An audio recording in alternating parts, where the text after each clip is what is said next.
Sherri Cole, thank you so much for coming on the Christian Coach podcast. Such a blessing to have you here, and thank you for taking the time to be here. But our first question is, what does it mean to you to be a Christian coach? Well, thank you so much for having me. It's an honor to be with you today, and thank you for what you do for so many through this service. Um, I think what it means to be a Christian coach is just whatever word you want to put on the end of Christian. Christian is who you are, and who you are cannot help but permeate everything that you do. And so I think for me, I figured out shortly after college that I went to a Christian college. And so not everybody on campus is a Christian, but shortly after college, when I got into public school teaching, I realized that there were lots of kids who had zero knowledge of Jesus. It wasn't as if they had been exposed and were refusing, or they didn't believe, or they were fighting. They didn't know anything about it. And so it became very clear to me then that your life is a sermon, and you have an opportunity every single day by how you handle situations, by how you handle stress, by how you deal with hard things, by how you sacrifice, by how you treat people, your kindness, your punctuality, all those things, I think, are manifestations of your faith. So it's the short answer to what does it mean to be a Christian coach is it's how you do the things you do, and you do the things you do with Jesus. That's a great answer. Love that. Let's go back to a young Sherri Cole. Where did you grow up? How was your family situation growing up? And how did you decide to become a college coach, or a coach nonetheless, because you coach in many divisions and many levels? I grew up in a small southern town in Oklahoma, a place called Healdton. It was an oil field town that was very small, one of those places where if you're in school, you do everything because there's not enough people to go around. So I played basketball and ran track and sang in the choir and started in school play and led student government and all that stuff because it's what you did. Everybody did everything. I grew up in a family. My parents were divorced from the time I was very, very small, but it was like strangely fantastic in the best way that it could be because they were fantastic to each other. And they were both lived in the small town. So they were at all of our events, my brother and I, and my grandparents, my mother's parents were there in the town as well. So I had a lot of tight family right there. And it was the kind of family where we had a Bible in every room. And we went to church Sunday morning, Sunday night, and Wednesday night. And if the roads were kind of icy and we didn't think it was safe to drive, then we put on our boots and walk. It was that kind of family and that kind of town. And so from an early age, I was raised with a knowledge and an understanding of Jesus. As I grew, obviously that understanding grows. But then I graduated high school and went to Oklahoma Christian College, and we had chapel every day at 10 o'clock. And, you're in college and you're like, oh, I have to go to chapel. Who can sit in my chapel seat today? It's like this kind of cool to be a drag thing, but secretly I would always just take the straw and sit in someone's chapel seat if they had too many absences because I liked it. I really liked it. And when I got out in the world, I figured out, man, what I'd give for 10 o'clock chapel every day. Go sit down, hear some thoughts, say a couple of prayers, sing a couple of songs of praise. The day just would go better, What a blessing that we didn't even realize really at the time. So that's a little bit of my background. Yeah. Some people, get paid to take other people's SAT tests. You are just happy to take other people's seats in chapel. That's great. Just go sit in my husband, the baseball player's chapel seat because he didn't want to go and I did. Yeah. I think as a young, I went to Liberty as an athlete as well. Okay. And I did feel a little bit of that drag of, man, 3 times a week, we have to sit here for an hour and listen. And now that I don't have that structure, I can still go attend, but when I'm not forced to, I almost miss it because I feel like people were pouring into me consistently, And so then I had to develop the habit myself to go seek the word, to go search for sermons and videos and those things. But that's a great upbringing. You started coaching right after college. Is that correct? Yes. Immediately. Yeah. So tell us, so you graduated from Oklahoma Christian. Then how did you become a coach? Well, I was that weird kid that went to campus at Oklahoma Christian, walked onto campus the first day and said, I want to be a teacher and a coach. I want to coach high school English. I want to coach basketball. And I want to teach high school English and coach basketball. And so they said, well, here's a course catalog, figure out which classes you need to take. Cause back then people didn't, advisors didn't say, here Yeah. are your classes. Yeah. They said, threw me this giant book and said, figure it out. And so I did. And 4 years later, I walked away with a piece of paper that said I could do that. And I got a job at Edmond Memorial High School where I taught senior English. I taught 5 hours of English without a planning period, which I think is illegal now, but I didn't care. I was assistant basketball coach and assistant volleyball coach. I knew nothing about volleyball, so I would clap and say bump, set, hit because that's all I knew to say. But I literally thought I had died and gone to heaven. It was so much fun. It was a great, great opportunity. There's so many Hall of Fame level coaches of other sports at the school at that time. They were very seasoned and highly successful and wonderful, kind people. I learned a lot about how to be a coach by just paying attention to the little crumbs they dropped every single day. Yeah. What do you have any memories of that time, and maybe one or two lessons that you mind sharing with us? Oh yeah, I have lots of great memories from that time. I'll tell you a quick story. It's a true story. I was getting my, I'll do the short version of it. I was getting my attendance sheets out of the main office one day, and the boys basketball coach was whistling, came down the hall. He's always, his whistle got there before he did, rolls his sheets up, bonks me on the head and says, don't wrestle with the pigs. And I went, okay. And then he went down his hallway to go teach his class. And there were only two women, two females on the entire athletic department roster at that time. And the head volleyball coach was the other female. She taught at a different school. So I was the only female at the high school all day long with all these male coaches. And so I was fresh out of college, the only chick. And so I was like the brunt of a bunch of jokes. They punked me all the time, right? Yeah. So I knew something was going on. So I go along all day and I'm looking for pigs, looking for pigs. What's going to happen? What's going to happen? I get to basketball hour and I'm sweeping the floor and I hear Coach D's whistle. And I'm like, okay, here we go. I'm going to figure out who the pigs are. And he comes through and just says, hey, Cole, how you doing? And goes on. It becomes clear that I'm not going to know when they're coming, where they're coming from, or why they're coming, but they're coming. Several months later, after practice, I was putting the balls away and a disgruntled parent came in and just attacked. And I was like, wait, I'm the assistant. I don't make the decisions. It's not my program. We can call the head coach if you want to.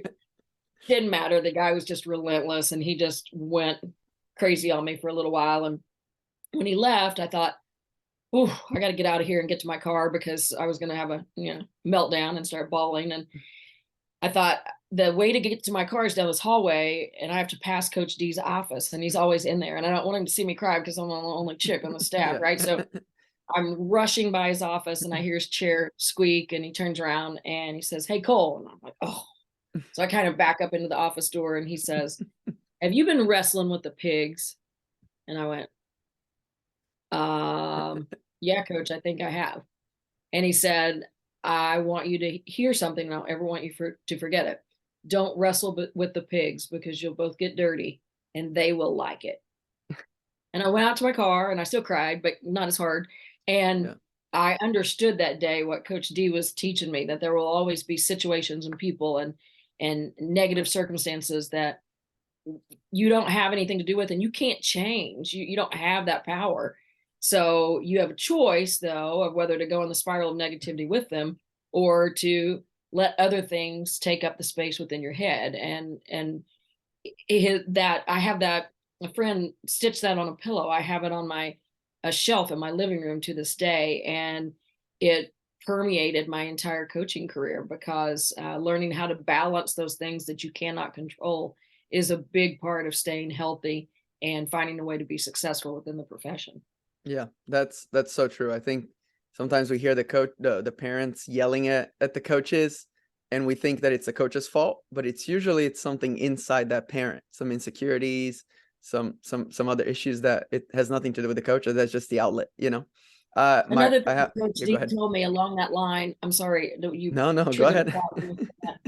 was I remember him saying to me later that that when a parent is upset, that your job is to help them get through that moment because it's not really about anything other than them handling whether it's frustration or sadness or if they're beating themselves up for maybe something they felt like they should have done. And all those things. And once you have children, you understand you have all Yeah. those emotions. And so his advice to in any sort of altercation was to look toward the parent and to try to help that human with that difficult human moment, and not make it be about you or the situation or anything else. Just help that human Yeah. through that moment. And I replayed that tape a number of times too.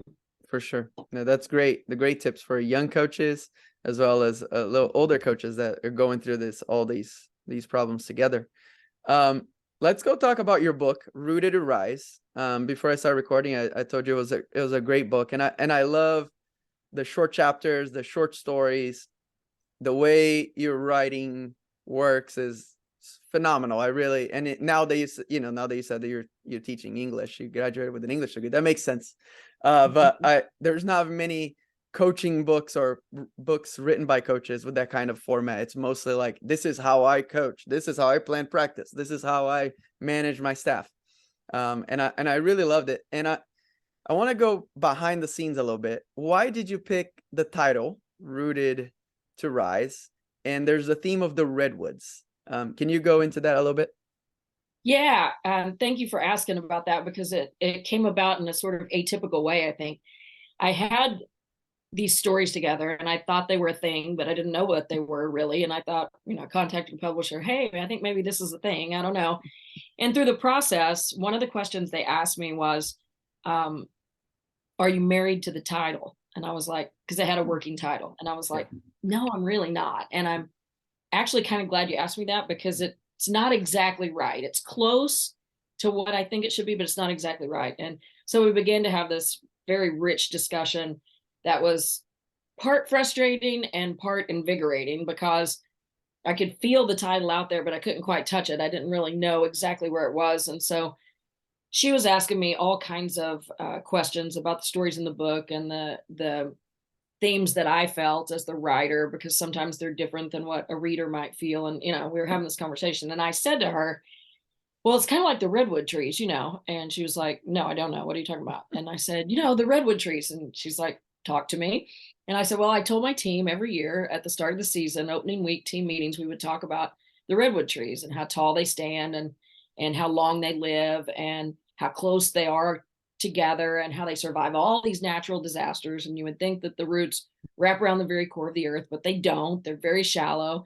And the reason they live so long and stand so tall and are so majestic is because they reach out and hold each other up. Their roots grow out and they entangle. And of course, I would tell that to my team in hopes that we would connect, because the better connected we were, the more games we were going to win.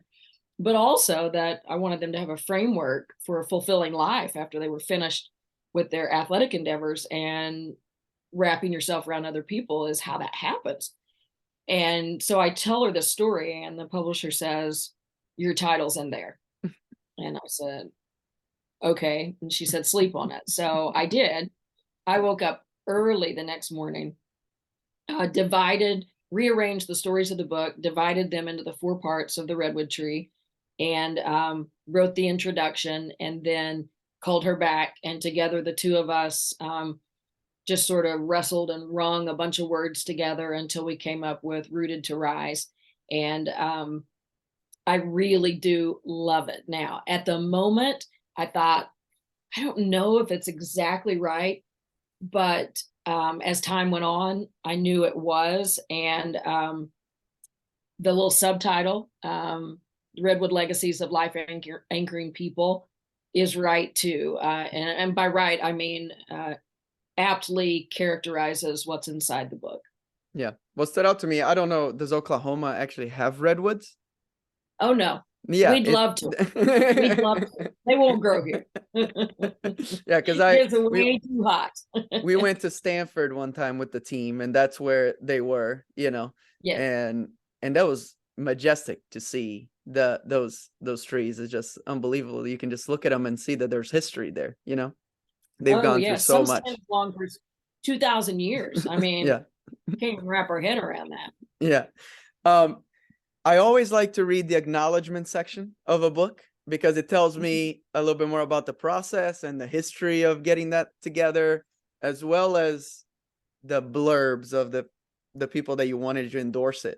And I was just struck by the different people that gave you a little endorsement. And so you have Holly Rowe, which makes sense, basketball coach, she is a reporter. But then you have Michael Lombardi, who worked in the NFL, and then you have Ryan Hawk, who is a podcaster and author. How did you, and then Brad Stevens, obviously, I'm a Celtics fan, so I'm indebted to Brad Stevens. But how did you even meet these people? How do you connect with all of them?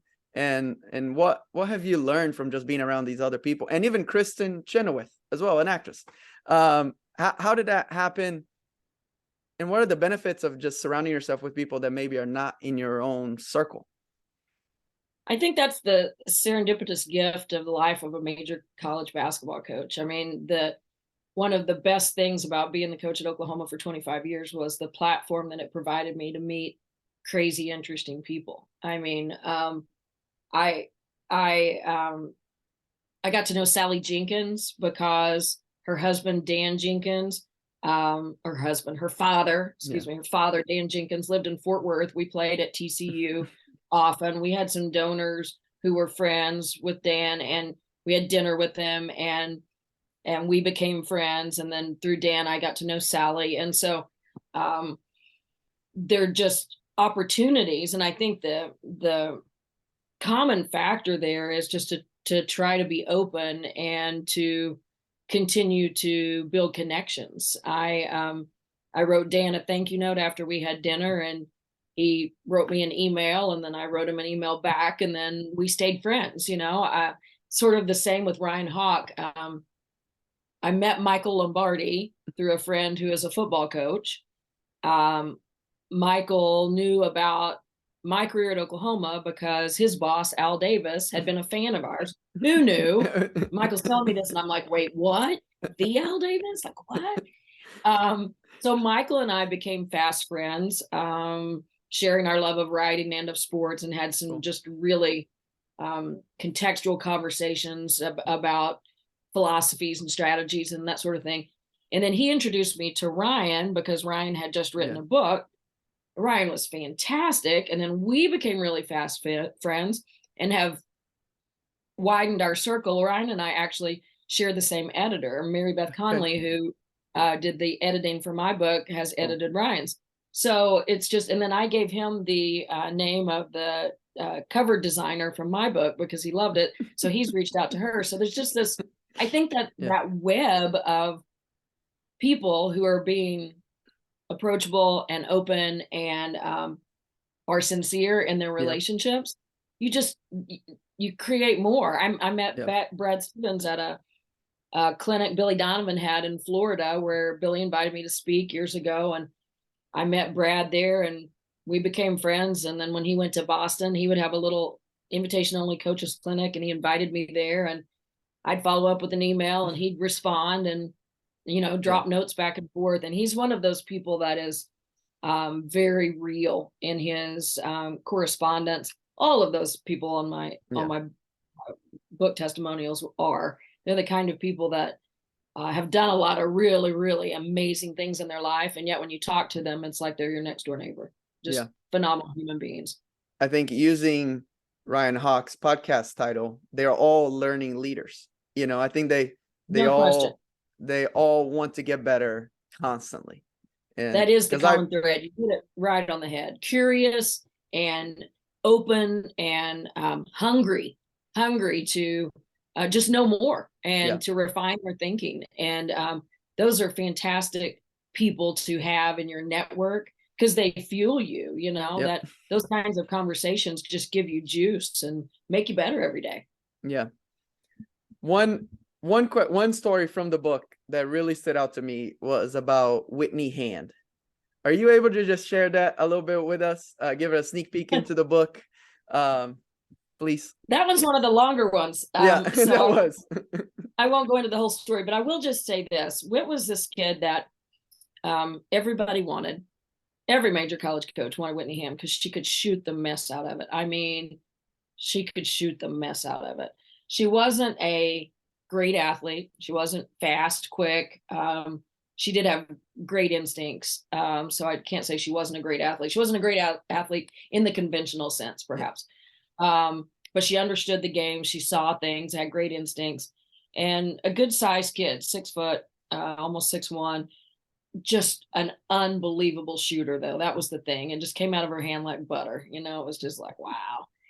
And we got to know her when she was fairly young, not young by today's standards of recruiting, but Yeah. ninth grade, and fell in love with her spirit. You talk about a young athlete who loved Jesus and was not afraid to show it, to tell you, to say it, to live it.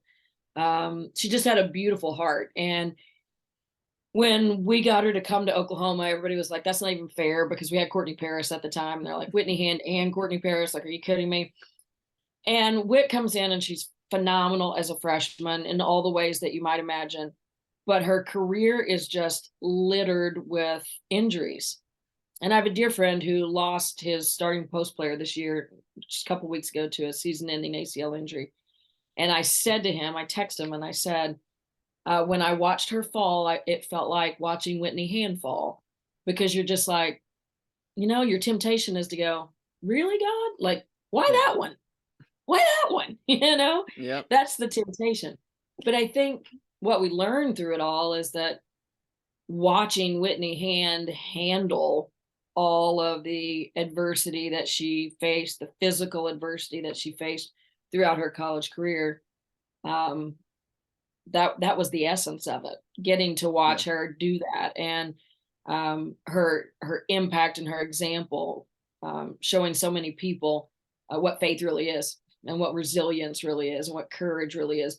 But I think the seminal point of that story for me, anyway, I don't know if this came across to the reader or not, but is the fact that the way she lived and the way she was became contagious. Our team is really good, and we've got Courtney, who's maybe one of the best, maybe the best post player to ever play the game. Fantastic kid and player, and we have this team of these veterans, and she's a freshman on this team. She's our sharpshooter, and you know, a big part of what we do. But she's a freshman, Yeah. and we're playing in what was the Ford Center at the time. It's now Paycom, downtown Oklahoma City, where the Thunder play. But that's where our NCAA tournament game was. And the gym is packed. The arena is packed. There's 25,000 people in there. And we're playing, and it's a close game. And somewhere in the final, I don't know, 4 to 6 minutes of the game, Whit hits a three, and the place erupts. And I remember almost like slow motion, like in a movie when they slow everything down. It was so loud, but yet it wasn't that loud in Yeah. my head. It was just like I was I was just a voyeur getting to watch Yeah. it all go on. And I remember looking around the arena and seeing people who were just absolutely covered in joy. And that's joy's a little different than happiness or Yeah. giddiness. They were celebrating because we were good, but there were people who were absolutely loving the moment that they were in. And I remember consciously thinking, while the game is going on and this is happening, she spread her joy to all these people who are in this place. Just because of what she has and what's bubbling out of her, it's gotten all over everybody. And we're all swept up in it. And I think that was and will be always her lasting legacy, at least in my mind, of what she did for all of us who coached her, played with her, and watched her play. She had him inside her heart, and she let him out, Yeah. and it was beautiful. Yeah. Talk about the overflow of your heart, you know? One thing I forgot to ask earlier was, if I'm correct, you went from a high school coach to the coach of Oklahoma. Is that correct? Yeah, that's And correct. if my research is correct, because I have some sources, I won't say the names out loud, but I have some sources. Maybe this is besides the point, but you stayed in the same house that you lived. Is that correct? When you're a coach, the high school coach, Seeing it then today. Yes. yeah, and Yes. when you became. So my first question is, what made you think you could go from a high school coach to a Power 5 program? Because I think a lot of coaches, and we have a lot of high school coaches that listen to this, are like, oh, I need to be a high school coach, then I need to be maybe a GA, and then maybe I need to be an assistant coach at a smaller program, then a head coach at a smaller program, and then I'll go to the Power 5s. What was the situation surrounding that transition, and what made you believe in yourself that you could actually make that transition? Well, that's funny because the way you phrased that, I was asked that last spring in a speaking engagement in a Q&A afterward. Some man stood up and said, "What made you think you could go from being a high school coach to being the coach at Oklahoma?" And it was funny because I'd never been asked it quite that way before. And yet I really appreciated the question because it made me think about it. Yeah. And the honest answer is this: Healdton, Oklahoma made me think that I could do that. And here's what I mean by that. I told you earlier, we had to do everything. So I loved basketball and I spent a ton of time doing that. I didn't necessarily love show choir, but I had to do it anyway because they needed people to do it. Yeah. And I hated running track, but I did it because my basketball coach was my track coach and he said that I should. Um, you do things that you don't necessarily love and that you're not all that good at. I was not the best singer. I was not. I was the best basketball player, but not the best singer. And I had to figure out how to do hard things.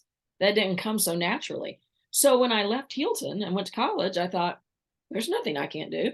I've already done I mean, all the stuff, whatever had to be done, I did it. So there was this innate sense of confidence, which I repeatedly say, confidence is a gift that you give yourself.